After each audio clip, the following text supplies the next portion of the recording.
a fake vendor site, the Vision Pro, an Apple reorg, and the impact of the Neo. This is MacVoices. MacVoices is supported by NordLayer. Secure your network and stay compliant with a one-toggle-ready platform. Visit nordlayer.com/MacVoices and use the code MacVoices10 for an extra 10% off yearly subscriptions. Welcome to MacVoices. This is the talk of the Apple community, and I'm Chuck Joyner. And in case you were confused, this is MacVoices Live. It's Tuesday night, 8 p.m. Eastern.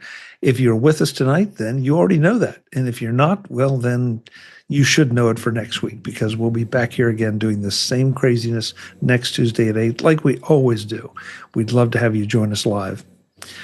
A number of things, as we usually have to get through. Apple made some announcements.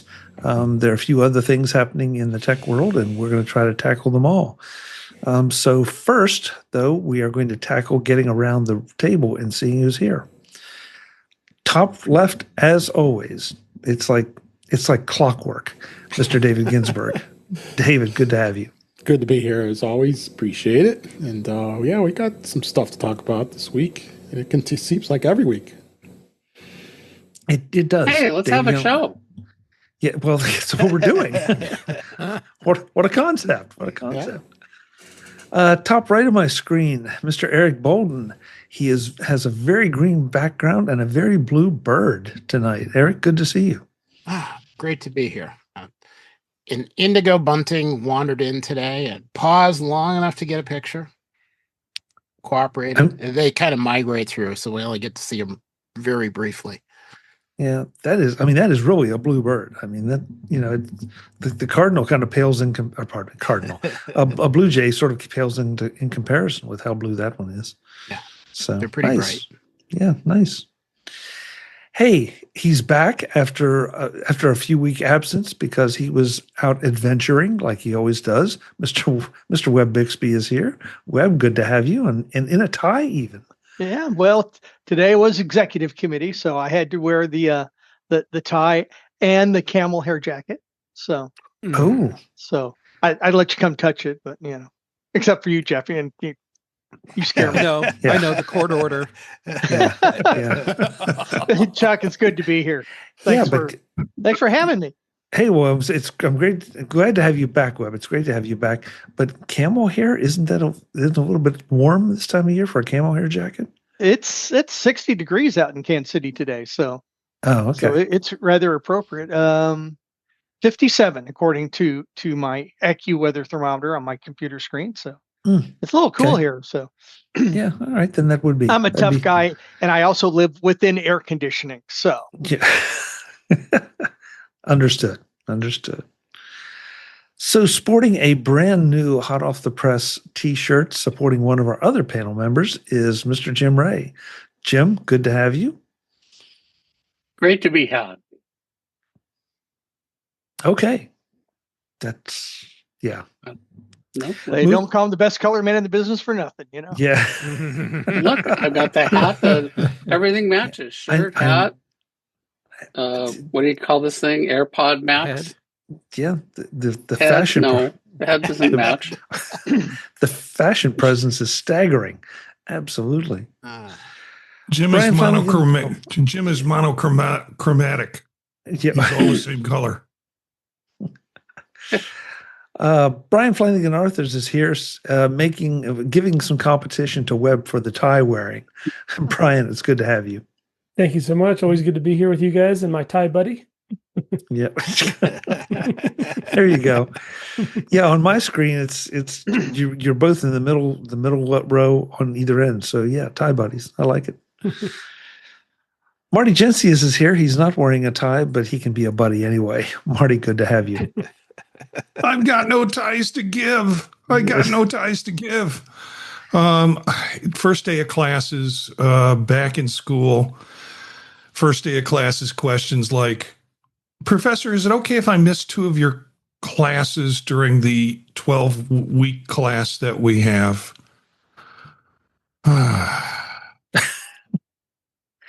Marty, I really was kind of hoping you might show up in the suit you wore to your son's wedding.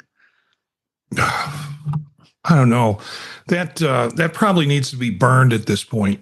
I'm not going to ask why. I'm just going to move right over to Jeff Gamet and say, good evening, Jeff. What are you burning tonight? A candle, both ends, something like that. I don't know. Yeah, that seems appropriate. Marty, at the risk of causing emotional trauma for you, can I do extra credit in this class? Oh, yeah. Is there anything I'm going to miss? And can I do extra credit in your class? And this was planned months ago that I can't be here for that. I wrote him back and I said, well, since you planned this months ago, maybe you should drop the class. Because it's not like you didn't know when you signed up for the class that it was going to be a conflict. Well, such is life. Such is life. You're tough, Marty. Wow. Yeah. Okay. Well, I gave an option. I gave him an option, drop the class. Yeah, that's true. That's fair. Hey, the first thing I want to bring up, I haven't seen this widely reported, but I did catch it on Apple World today, and I went back and linked to the malwarebytes.com site. But apparently there is a fake CleanMyMac site out there that installs S-Hub Stealer and backdoors crypto wallets. Wonderful. The article is quite extensive, and apparently the bad guys have basically copied the CleanMyMac site. So consider this a warning, because there are few companies out there that are more reputable than CleanMyMac. So you want to make sure you are downloading anything either from the App Store or from their site. And if you've done so recently and you're not sure, check it. The article goes into a whole lot of technical detail, but also includes some things that you should do if you think you may have installed it in the wrong thing. So please take this as a PSA and check it if you've downloaded anything recently that you think was CleanMyMac. So I'm hoping this gets more widely reported. Malwarebytes is a pretty reputable organization, so I feel pretty good about this. But the one thing that really resonated with me is apparently, as part of this whole process, they ask you to paste something into the terminal. And CleanMyMac will never ask you to paste anything into the terminal. So please, folks, be careful out there. So today, Apple announced some new accessibility features powered by Apple Intelligence. This link is from Mac Rumors. There's some really interesting things out there in this, including some Vision Pro capabilities. And I wanted to see if our Vision Pro people had taken a look at this and had any comments on it. Yeah, I saw this come out in a variety of ways. Some ways that they're talking about this is going to be the new S Lady, and this is the new capabilities. And all I could think of is there are going to be people who are disappointed because it's not allowing them to make deep fake photos that, what AI should be made for. But there's some cool stuff in here. And until I read a little bit more about the ability to control your wheelchair using your Vision Pro, I thought, who'd want to do that anyways? But the article on it kind of goes into why that's really helpful and really necessary. I just think Apple, if people are necessarily waiting for the S Lady to turn into some dramatic LLM that's going to be big, Apple's just doing some great stuff with AI in terms of functionality, but in particularly with accessibility. I think they are really championing they're champions for the accessibility group. So, yeah, and I mean, it seems like accessibility has crossed over into so many different things, and with no disrespect intended to anyone who needs accessibility for a problem they have, it also gives the rest of us a lot of options to take advantage of things and tweak things that maybe we don't have that exact problem, but the additional settings may give us something we want. So, I'm kind of excited about what I saw here. This is a preview, and I was a little surprised to see this stuff come out this far ahead of WWDC. Yeah, maybe not just accessibility for people who require it, but also for an aging population that is aging into this technology. There are all sorts of cool things they can do with their phones or with their devices that assist them in having a better experience. Yeah, agreed. Anyone else have any thoughts on this? Take a look at the list of things that are Sure. coming. Jeff? Okay, so people look at the new accessibility features and they think, "Oh wow, okay, cool. Apple's doing things for people that have different needs for using their technology," and that is great. But what a lot of people don't realize is that when you talk about accessibility, well, yes, there are those needs that specific users have. Accessibility is an improvement for all of us. And there are many things in here that we can take advantage of, even if we weren't the original intended audience for the feature. So good on Apple for continuing to be a leader in accessibility. Agreed. Brian? Yeah, I was just the comment was made wondering, maybe why it was discussed now instead of maybe coming out in a couple weeks at WWDC. Towards the end of the article, it mentions this is an annual tradition of previewing upcoming accessibility features ahead of Global Accessibility Awareness Day, which is the third Thursday of May each year. So I guess that's the significance. Okay. I somehow missed that one. So, hey, thanks to Webb, a comment in our private chat by Webb Bixby. I'm reminded that I need to just remind you about the show notes and how we're doing it now. For those in the live chat and for you listening in live and maybe aren't in the chat or not paying attention to it, the show notes are now published at macvoices.com/show notes. So it's an easy URL to remember and to get to. We publish them about 30 minutes ahead of airtime here. So that's about 7:30 p.m. Eastern time. We publish a preliminary version for our patrons up to around 24 hours ahead of time, and then finalize them with things that pop up, usually on Tuesdays, because it seems like a lot of stuff seems to happen on Tuesdays. So that's where you go to get the show notes. It allows me to pay a little more attention to this group, because they certainly need more attention paid to them, and also to not be cutting and pasting things constantly. So again, macvoices.com/show notes.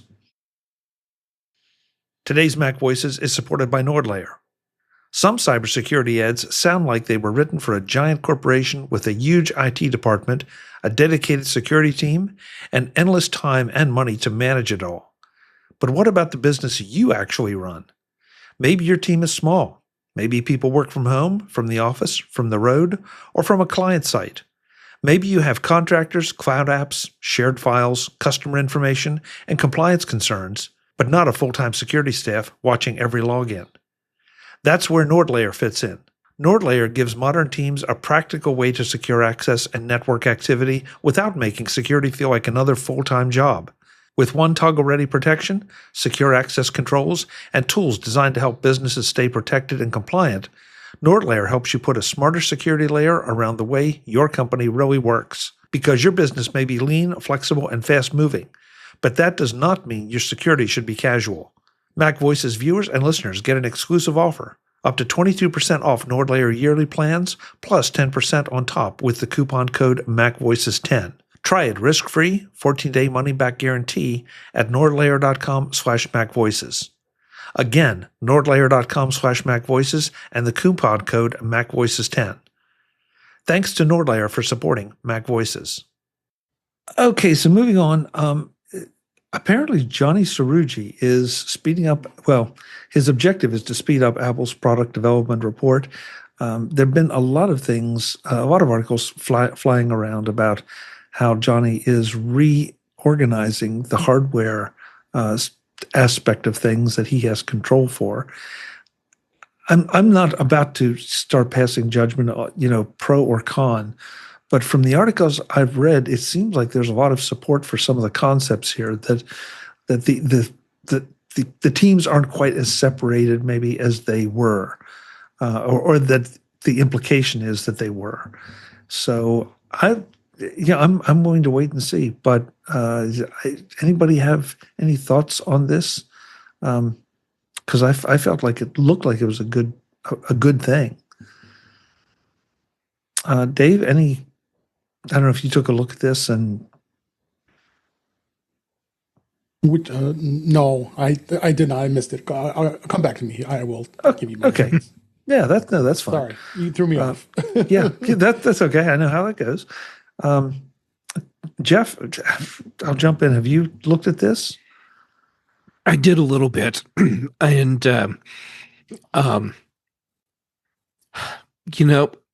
Apple probably does need to do some streamlining in their development process, or at least they need to be reviewing what they're doing. And I think that's something that pretty much every company should be doing. So, yeah, all right. Good on Apple for proactively working on improving their product development cycles. Okay, good. Thank you. Brian. Yeah, one thing that struck me when I was looking at the article was noticing that those people that they're rearranging in different products and areas are veterans in that area, where they have a lot of background and process. You're not bringing somebody in necessarily from the outside who's, completely going to completely turn everything upside down and change things, but rather maybe this will lead more, some streamlining of various aspects, but at the same time, keep going on what's working well and keep that momentum moving forward. Interesting observation, and I agree with you. There weren't a lot of new names in there. One name that I did see, though, that I was surprised, I thought Kevin Lynch had left Apple, but he's specifically listed in there as leading one of the teams. So I don't know. Maybe someone should send Kevin a letter, let him know he has to come back. I mean, I think we even talked about that, because he had led the Apple Watch team. If I'm not mistaken, I think he'd even led one of the Apple Car team or been high up in that team. So I don't know. Maybe something happened. Maybe he snuck back in quietly. I don't think he ever left. I think you and I are just having Mandela effect here. That would explain a lot of things in my life, Jeff. Yeah. Eric. I think that was the special team that no one was supposed to talk about. The super secret. And I blew that. Talked. Yeah. I blew that, didn't I? Always happens. So Apple's been doing more and more with moving functions from one Apple device to the other. So if you have a phone and a computer and whatever the device is good at, you can hand off requests from one device to the other. You ask a question next to your Apple TV and a bunch of speakers and your phone and a watch, and the speaker responds with S-Lady requests instead of your phone or your watch. It's kind of nice. As they're adding more capabilities and maybe extra capabilities in certain devices, or maybe certain devices can respond faster than other devices, there needs to be a lot more knowledge about what each of the different teams are working on to make sure that you don't have to wait an extra generation to get that functionality. So I would expect these changes mean that they can push out features that hit all of the devices instead of hitting one device and then a year later seeing it go to other devices. So it should be a more cohesive approach and look like it's intentional. I like that analysis, Eric, because that sounds like what the objective is, that it's not going to be so much we develop the product and then send it to the design guys, that it's going to be a sort of an integrated effort. And I sincerely hope that works as well as it sounds like it should. David, Yeah, back to you.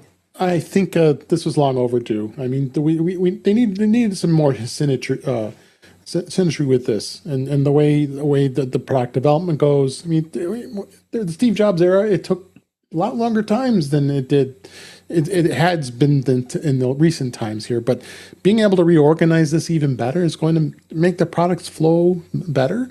I think we're going to see probably maybe a few more products than we normally see, and having Johnny leading this initiative is going to probably be huge. I mean, just his knowledge alone, and all this, and like you said, a lot of the folks here, these are names we know or know of, I should say, and this is going to be a good shift to this product design and functionality and the way everything is going to work. I think it's going to be much smoother.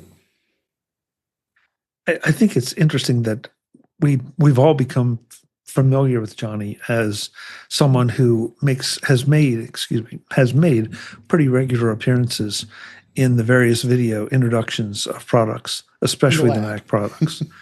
And I'm not sure that he had as much visibility before that, but just the idea that he's been groomed into this position, it seems, and it's obviously a fairly high profile position. So I don't know. I like it. I like it. Let's see. Oh, Brian, I'm sorry. There's okay. You're bringing up the Kevin Lynch move from Apple Watch to the AI group. Maybe so. Maybe that's what I'm thinking of. Yeah, it was about 2 years ago. Yeah, so maybe that was the one. I don't know. Anyway. I don't usually focus on one particular app or new apps, but Tidbits published an app bits, as they call it, about a product called Eyes Off that will alert you to shoulder surfing. That it will use your Mac's cameras to watch you and see if other people are looking at your screen, so that you can kind of take appropriate action. And I thought, this is interesting. This is a positive use of surveillance technology. So if you're traveling and you want to remain private, check out the article. Just kind of fun.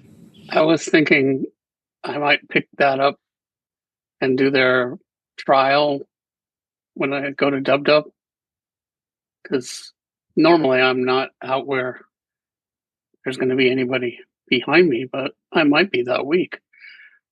One thing that I noticed about that app that was really interesting is if I read it correctly, it requires Mac OS 13, which is quite a low, so it's not using Apple Intelligence or anything like that, because that wasn't available that far back. So whatever it is something that they've cooked up themselves, and also it's apparently on Windows as well.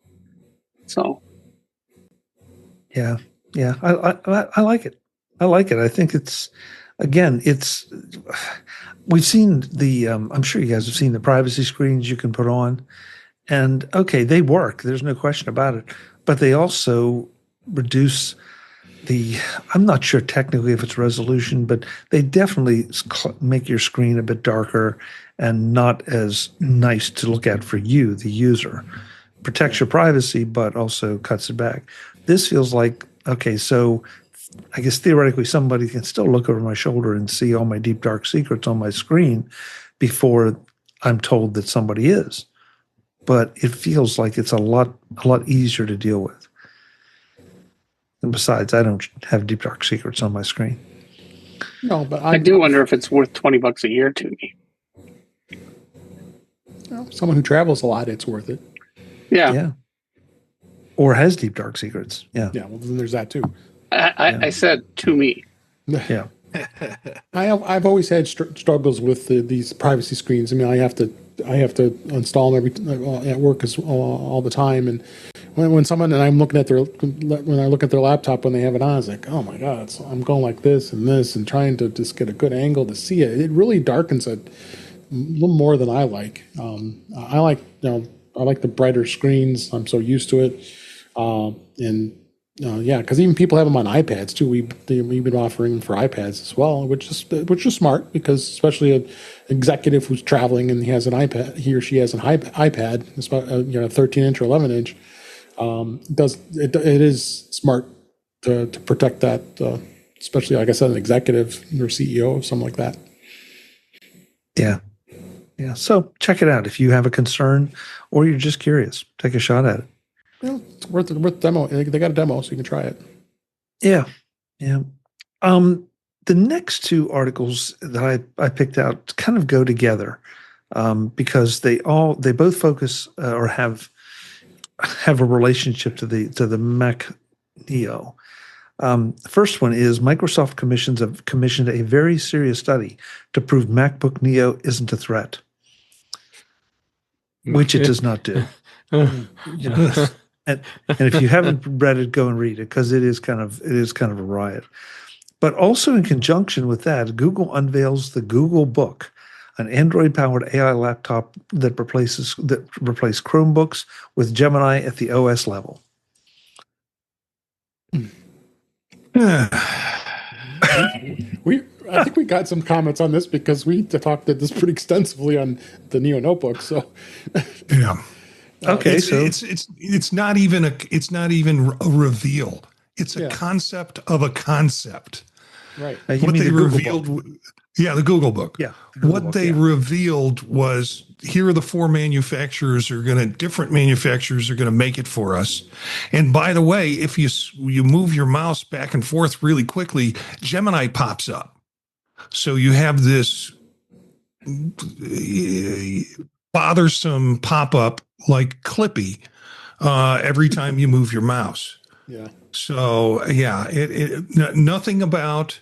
Apparently, the operating system is called aluminum, but the device is not made out of it. It is some combination of Android and Chrome. Chrome OS, yeah. Yeah, Chrome OS. That's about it. They're not talking about price. They're not talking about any of the necessary design features, except one of the folks making, I think it might be Lenovo, is going to have a little glow bar on the outside of the laptop. So from a good distance, you can tell people that you've got this knockoff Chromebook. Yeah. Yeah, they did. I mean, you're right, Marty. There was talk about no meat. There's not a price. There's no availability. There's nothing. It's just like, okay, this is what we're going to do. And it's going to be available in autumn, the worst time to release a laptop because all the schools have bought, all the kids going back have bought Christmas present. Yeah, it feels like both of these point to the competition starting to be desperate about the Neo and what it represents. Brian? Yeah, it sparked my thought there when Marty was mentioning schools because it's probably going to be a more premium experience, with that premium experience leading to more premium prices. And if schools are looking for options of updating their hardware, if it's to be believed that maybe the Chromebooks will either fade away and not be released as frequently, or these are taking their place. If this being the case, schools are going to be looking for some different options. Webb, you're awfully quiet tonight, and I feel like you have to have an opinion on this one. I got nothing. Yeah. I was going to say, he doesn't have to have an opinion. Well, it just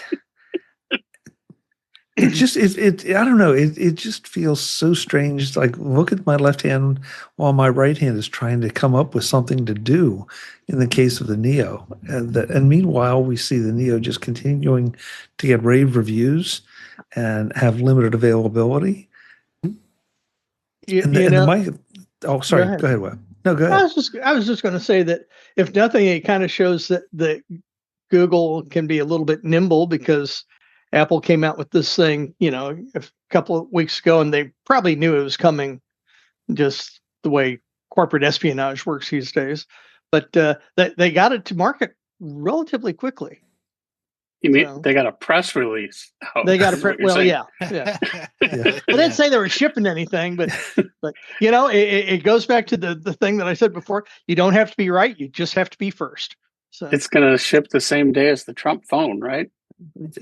It did ship, by the way. That did ship. I heard that, and then I heard it didn't. Yeah, Yeah.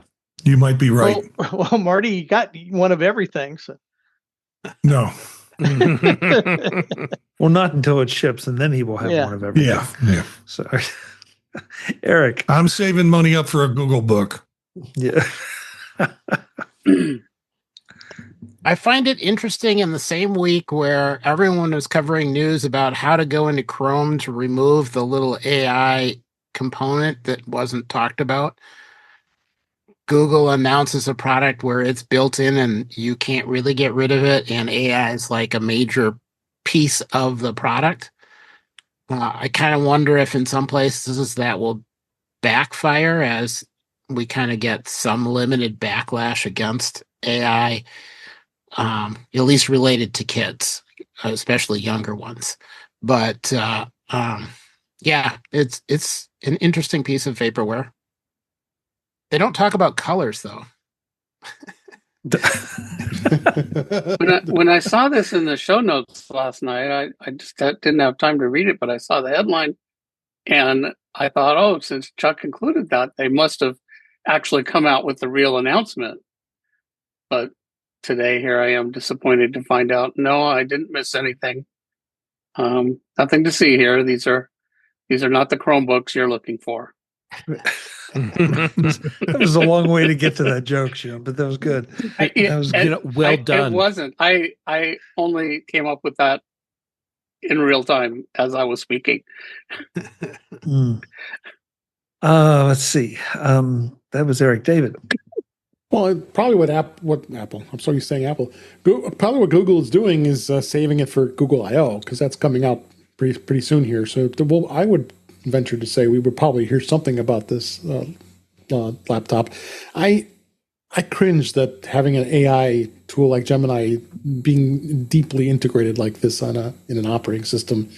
I mean, I know Apple's been looking at it a little bit now with Apple Intelligence as it finally will come out at some point. Windows very integrated with Copilot. I guess Google just has to they got to go to the forefront here, and AI is going to just continue to evolve with all these laptops, no matter which version you're using. To go back to Eric's point, though, we've already seen Chrome. Excuse me. I guess it's Gemini powered. The Gemini powered results show up on top of or at the top of Google searches. A few weeks ago, maybe a little longer ago, we talked about how Microsoft was putting Copilot into everything. That there were no more apps from Microsoft that were not co-piloted. Is that a phrase? I don't know, but I just made it up. So I mean, this may be just the way the world is going.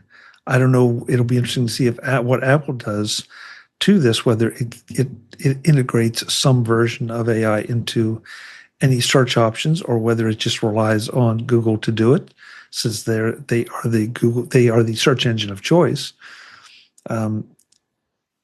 I don't know. It feels like AI right now is the answer to everything. In some cases, it is, and it's great, and a great answer. In other places, I'm not so sure. Jim, sorry. Oh, Apple claimed they were going to do it 2 years ago, right?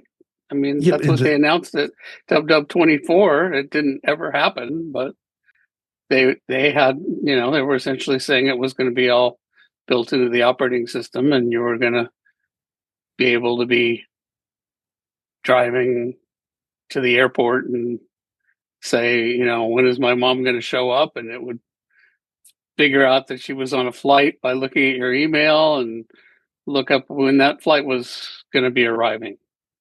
So, they were claiming they were going to, I think that's what they're all dreaming of, whether they're going to implement it. I mean, it's kind of like questioning, like, oh, well, our operating system is going to use a mouse. Well, yeah, that's not even a feature anymore. That's just, what they do. Jim, am I splitting hairs? Because I think I feel like there's a difference in having AI in a systemic way, like the original Apple Intelligence was supposed to do, or what they were projecting it would do, versus going to a search box and asking for information and having it give me AI results as opposed to a more traditional result.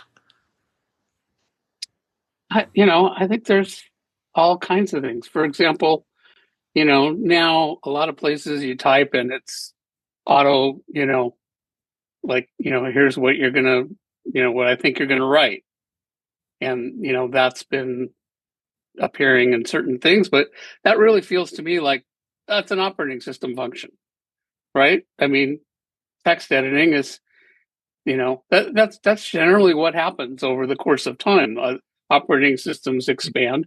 I mean, you go back to the 70s and operating systems didn't do that. You had to buy a word processor or a text editor. But, gradually that just became a function of the operating system that any program tied into. And that's sort of the trajectory of operating systems.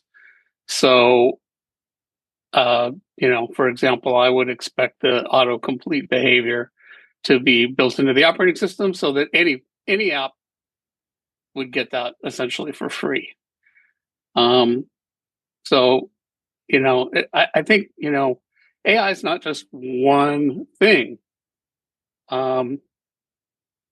That's sort of like, what kind of job do people do? Well, people do all kinds of different jobs. And, AI is going to be the same. There's going to be specialized uses that you specifically evoke, and there's going to be things that are just part of the background. Like it's already doing things like sharpening your photos and stuff like that, right? That's built into the operating system. So, they're going to find where they can put it in to leverage everything. And then there's going to be other places where it's going to be specialized and you'll specifically be asking it to do something. Okay, you make a lot of good points. So I'm reminded of the Knowledge Navigator video that obviously would have to have systemic access and provide you with systemic results. So maybe we're seeing a blurring here between what we have come to know as a browser or search and just everything else we do with our computers. That maybe a browser, sorry, Google, but maybe a browser won't be a necessary part of things eventually. I mean, right now, there's a lot of work to do between now and then. Well, a necessary part. I mean, I don't think browsers are going away. But that's a good example of something that's essentially now built into the operating system. Has been for a while. Remember, Microsoft argued that it couldn't take it out, and they were right. What would an operating system without a browser be in 2026 or even 2005? Well, that's it. No, I'm not going to go there. That'll take us down a whole different road. But I think that's another example of what I was saying, that operating system, a browser used to be an app that you installed, and it still can be, but the operating systems all come with that functionality built in, even Linux. Yeah, well, and that's kind of where I was going. That if I like Safari, great. But if I don't, I have a whole list of options that I can use for different browsers. And so, what happens then if? Although, do you? I mean, there's really just WebKit, Blink, and whatever Firefox is called. And well, you're talking about the back end. I'm talking about, I guess, the wrapper as much as anything that goes around it, and the feature sets that the core engine is the same, but Yeah, but that's just kind of like, okay, if you want to access files, I can use Finder, I can use Pathfinder. There's probably some other apps that, do that kind of thing. But underneath, the operating system is really handling the files. That's the important part. I don't know. Jeff, again, you're quiet on this. You are Marty and I, or excuse me, are Jim and I arguing semantics? I've just been watching, like it's some sort of game. Let's hear. Okay, now you. Back to you. So I appreciate the entertainment. Well, now I'm pulling you in the middle, so pick up the ball and run. All right. Well, then I'll take it back to sort of where we started from. And when I look at what Microsoft has done with their report that no, seriously, this is important, and we only did this because it really matters for people to know thing, and then Google saying, hey, we've got this idea of a plan that's going to be like this really, really great laptop thing for you. No, really, this is super duper cool. And Brian, Marty, I'm going totally highbrow for you, and I'm looping Shakespeare into the mix too. The lady doth protest too much, methinks. Mic drop. Right there. Thanks for joining us for the show tonight. Chuck, where can people find you? Wow. That was the last thing I thought we'd have tonight would be Shakespeare. Oh, boy. You should be prepared for everything, Chuck. Tonight? Every night. With this group, yeah. Eric. I'm surprised you're not wearing a helmet. He's got the magic underpants. That's true. Oh boy. Eric, concepts of a plan. I'm trying to get away from the magic underpants. Well, when you don't really know where you're going to go and nothing is really finalized and everybody wants an answer and everyone's talking about something that you're not shipping, you throw something out and see what sticks. They just need to buy some time. To me, the important difference is, do you have a laptop you're working on where you could turn off the AI stuff if you needed to, or if it's managed, from a management standpoint, you could turn it off. There are some things that are on device, like searching for an image by keyword. That's not going anywhere. There's some privacy of your data is important. Or do you have a system where everything gets sent out everywhere and it's, doing a lot of use of a lot of networks and a lot of energy to constantly deal with questions and answers onto a device that may or may not have an expiration date built in from the moment it's handed to you? It's two different strategies, and one is pleasant and colorful. I wonder if this is going to impact sales into schools this summer. I mean, I would think schools are deciding what they're going to do about buying Chromebooks and iPads and whatnot, like right now. And so are schools going to be like, wait, what? They just announced that Chromebooks are discontinued. Maybe we shouldn't buy those. And we can't buy Google's replacement, so maybe we should buy iPads, or maybe we should buy Neos, or, something else. It does feel like this is all on both Microsoft's and Google's part, a reaction to the Neo. That the Neo, I don't know if it was that deep dark a secret, but I don't think anybody expected to see the uptake on it. On the other hand, one of the reasons there's an uptake on it, because we've seen plenty of super cheap laptops, or what do they used to call them? Netbooks. Thank you. Netbooks. We've seen that fail time and time again, and Apple didn't fall into that trap. However they did it, they spent the money and gave you a decent machine at a really, really great price. They did it through the you can magic of use. waiting 20 years. Well, call it what you will. Yeah, you're not wrong. You're not wrong, Jim. And binning chips. Yeah. Visit MacVoices.com for show notes and to connect with Chuck on social media. Get involved in our Facebook group or like our Facebook page, and get more out of your Apple tech with MacVoices Magazine, free on Flipboard and on the web.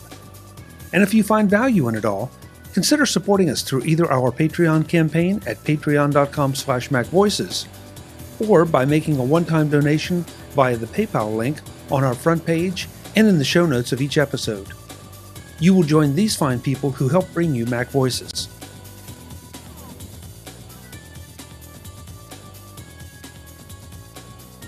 Advertising handled by Backbeat Media at backbeatmedia.com. Bandwidth provided by CacheFly at cachefly.com.